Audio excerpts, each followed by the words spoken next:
Hello to the Max Rebo collection. Welcome. I'm Paul Casey. Nice to meet you. I hope you're having a good day. Thank you.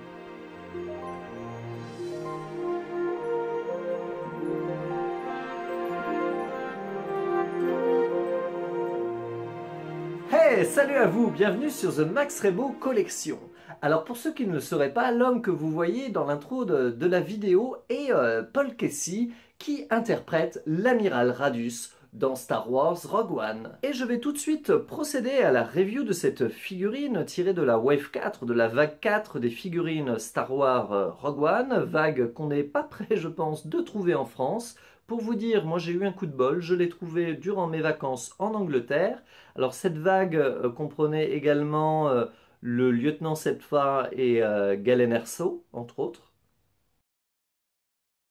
Alors j'avoue que j'aurais beaucoup aimé également trouver Galen Erso, mais je vais me contenter de l'amiral Radius, j'ai déjà beaucoup de chance. Allez, passons à la review. Tradition oblige, commençons par le Blisters. Comme toutes les figurines Rogue One, on a droit au logo du film et au charmant minois du Death Trooper. Vient ensuite le visuel du perso, un visuel de Radius en Last Action Hero, arme au poing. Ensuite, au verso du blister, nous avons droit, comme pour toutes les figurines, à une petite bio du perso et à un petit rappel de l'appli qui fait la spécificité de cette gamme de figurines que j'affectionne particulièrement. Allez, acte 2, passons à la review de la figurine en elle-même. Alors c'est une figurine, on va dire, honnête. C'est un perso que j'affectionne particulièrement, que j'avais beaucoup aimé dans le film et que je suis content de posséder en jouet.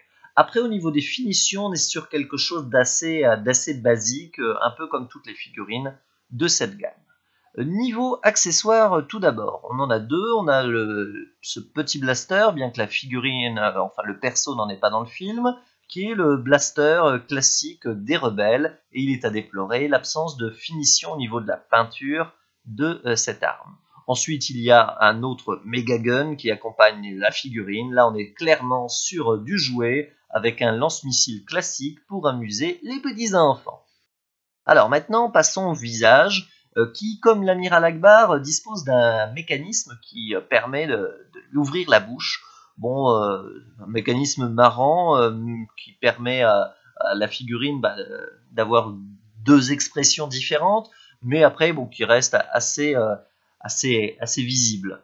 Au niveau de la finition en elle-même de la figurine, le costume est bien présent, mais les détails sont assez basiques. Il n'y a pas trop de travail de peinture dessus. Au niveau articulation, c'est comme d'hab.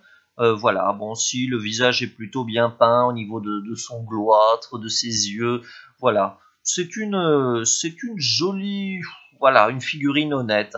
Disons que Hasbro nous a tellement habitués à mieux par le passé. Vous verrez d'ailleurs que la figurine a du mal à tenir la comparaison avec les figurines d'Akbar.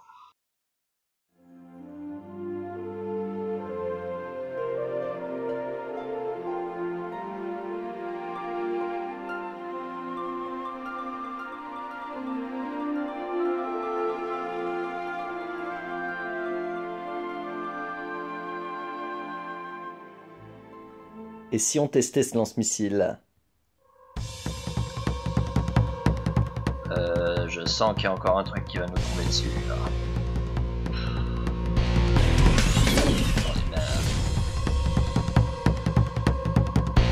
Rebelle, amiral et bourreau, il est Judge Radius.